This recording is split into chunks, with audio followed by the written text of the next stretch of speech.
Ma'am NCERT compulsory है क्या? NCERT आपने कौन कौन सी सब्जेक्ट की पढ़ी थी और हम कौन कौन सी सब्जेक्ट की पढ़े हैं?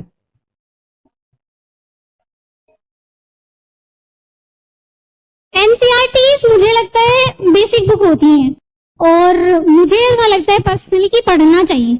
अब देख लीजिए सारे टॉपर्स आई थिंक ऑलमोस्ट ये बोलेंगे कि एनसीईआरटी पढ़नी है। मुझे मतलब जब मैंने प्रिपरेशन स्टार्ट की तो एकदम एनसीईआरटी से शुरू की थी।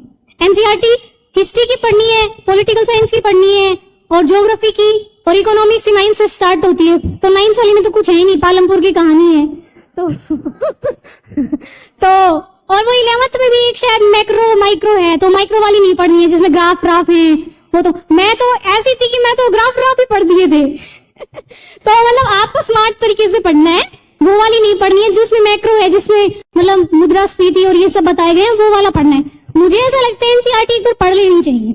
मतलब थोड़ा सा ना उनसे कॉन्सेप्ट्स क्लियर हो जाते हैं, जैसे एकदम बचपन से हम पढ़ते ही हैं, मतलब 10th 11th 12th 10th तक तो सभी पढ़ते हैं एनसीईआरटी।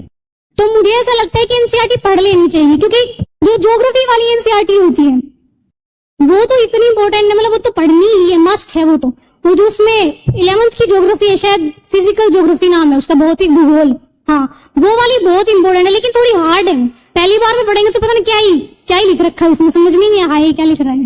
तो पहले बार में नहीं आएगी, लेकिन वो इंपॉर्टेंट है, मतलब वो पढ़नी ही है वो वाली। तो एनसीईआरटी देख लीजिए, अगर टाइम है तो मुझे लगता है पढ़ लेनी चाहिए। मतलब मैं यही बोलूंगी कि पढ़ लेनी चाहिए।